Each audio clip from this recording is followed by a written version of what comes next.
The 2nd Canadian Regiment, also known as Congress's own or Hazen's Regiment, was authorized on January 20, 1776, as an extra-continental regiment and raised in the province of Quebec for service with the Continental Army under the command of Colonel Moses Hazen. All or part of the regiment saw action at Staten Island, Brandywine, Germantown and the Siege of Yorktown. Most of its non-combat time was spent in and around New York City as part of the forces monitoring the British forces occupying that city. The regiment was disbanded on November 15, 1783 at West Point, New York. The regiment was one of a small number of Continental Army regiments that was the direct responsibility of the Continental Congress, commanded by Colonel Moses Hazen for its entire existence. The regiment was originally made up of volunteers and refugees from Quebec who supported the rebel cause during the disastrous invasion of Canada. Hazen and his staff were later authorized by Congress to recruit in other areas to supplement their ranks. Origins. Late in 1775, Colonel James Livingston raised and commanded a regiment of Canadians which fought at St. Jean, Quebec, in support of General Montgomery's 1775 invasion of Quebec. Livingston's 300 Canadians, along with about 50 Americans, were instrumental in the fall of Fort Chambly during that engagement. Livingston's regiment, which was not formalized by Montgomery until November 1775, also participated in the action at Quebec. On January 3, 1776, Congress commissioned him colonel, and his organization became known as the Canadian Regiment. Moses Hazen had served as a lieutenant in the 44th Regiment during the French and Indian War and was receiving a half-pay pension for his British service. In 1775, while he was living on this plus the income from his estate in St. Jean, Quebec, the colonial army invaded. The Americans plundered Hazen's estate, plundered and damaged his property damaged by during the siege of the fort. Nevertheless, Hazen was arrested by the British on suspicion of spying for the Americans. He was held a prisoner for 54 days, until he was finally released by General Montgomery after the fall of Montreal in November. Hazen then joined the American cause, and took part in the Battle of Quebec. Following the American failure to take the city, Hazen and Edward Antill, an American expatriate, traveled to Philadelphia to report on the battle. Congress partially compensated Hazen by establishing the 2nd Canadian Regiment. He accepted the command, thus forfeiting his British half-pay. Antill was made lieutenant colonel of the regiment. Although John Duggan, one of Livingston's captains, had been promised a regiment by Benedict Arnold, Hazen and Antill reached Philadelphia before Duggan, and Hazen smeared his name in his effort to get command of the regiment. On January 20, 1776, Congress authorized the 2nd Canadian Regiment with an allowed maximum strength of 1,000. It would consist of 4 battalions, the only oversized regiment in the Continental Army. It was assigned to the Army's Canadian Department, and was organized by Hazen on February 10, 1776 at Montreal, to be recruited from the Richelieu and St. Lawrence valleys. Over the next 2 months, Hazen and Antill recruited in those areas, until early April, when the recruiting funds dried up, raising about 250 men. During much of the war, the 2nd Canadian Regiment was known as Congress's own regiment, and Livingston's command continued to be known as the Canadian Regiment. Greatly depleted by its 5 years of service, Livingston's regiment was disbanded in the reorganization of the Continental Army on January 1, 1781. Its Canadian elements were assigned to Hazen's command, which was then redesignated as the Canadian Regiment.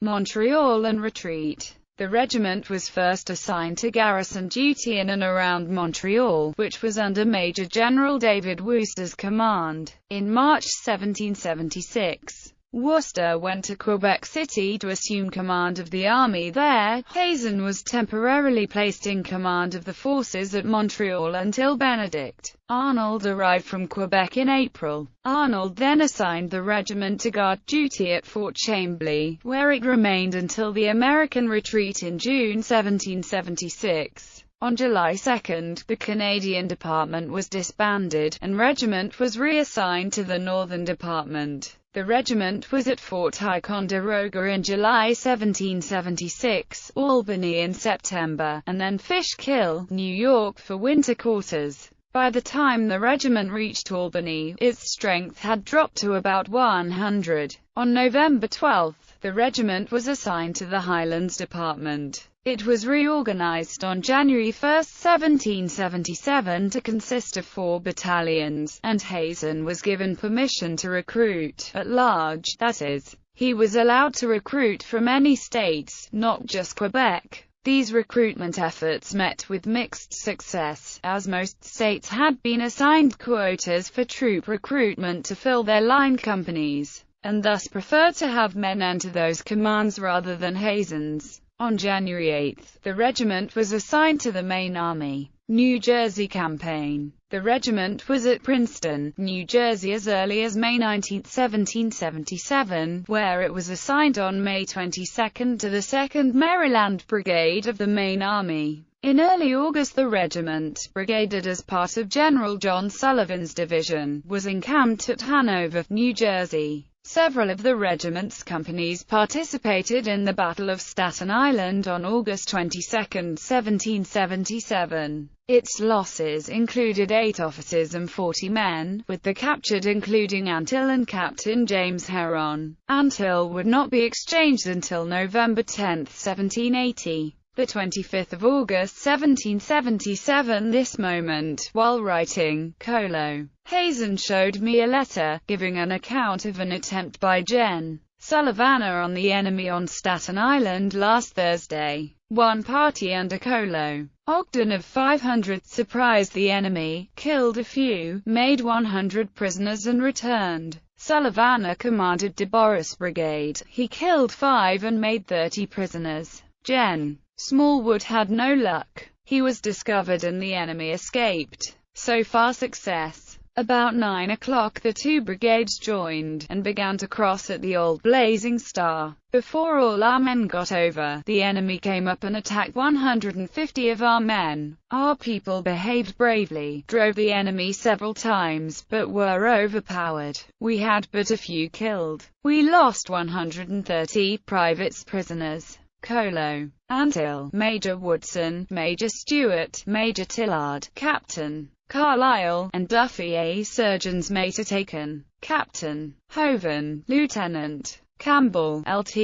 Anderson and Ensign Lee were not mentioned in the flag and are suffered to be killed. Several field and COMMD officers fell into our hands. The above is the substance of the letter. Samuel Chase to Thomas Johnson, August 25, 1777. Philadelphia Campaign. Battle of Brandywine. Sullivan's division then marched south to join Washington's army in the defense of Philadelphia. On September 11, 1777, a battalion of 200 of Hazen's men was sent a mile north of Jones's Ford to cover Wistier's Ford, and a second battalion of 200 men was posted at Buffington's Ford about a mile north of Wistier's Ford, situated just below the forks of the Brandywine Creek. Hazen's troops spotted British troops in a flanking maneuver and crossing the Brandywine River. They sent a report of this movement to George Washington, who initially did not believe this intelligence despite its corroboration by Lieutenant Colonel James Ross.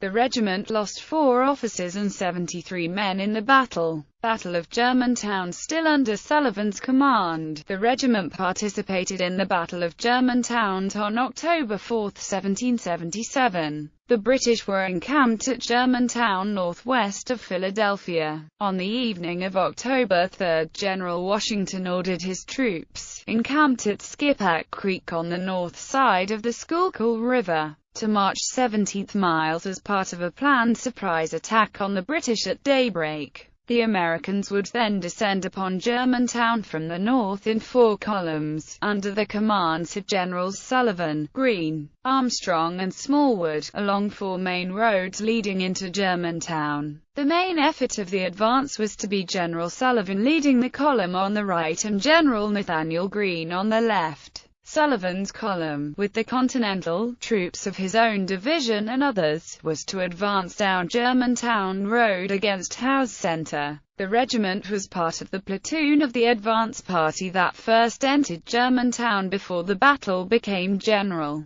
Unbeknownst to Washington, the columns of Greene and Smallwood got lost. Washington himself accompanied Sullivan's force and, at 5 a.m., ordered him to launch the assault. The leading element of Sullivan's column, General Thomas Conway's brigade, attacked the British 2D Light Infantry Battalion, which had been reinforced by the British 40th Regiment of Foot under command of Lieutenant Colonel Thomas Musgrave. The regiment formed part of Sullivan's early attack on the British. Its losses were 3 officers and 19 men. Winter quarters 1777 to 1778. On December 21, 1777, the regiment and a detachment of the Maryland Line under the command of General William Smallwood arrived at Wilmington, Delaware, to protect the city from the British. They encamped at the present-day Brandywine Park in Wilmington. The highlight of this time included Smallwood's capture of the British armed brigantine Symmetry on December 30.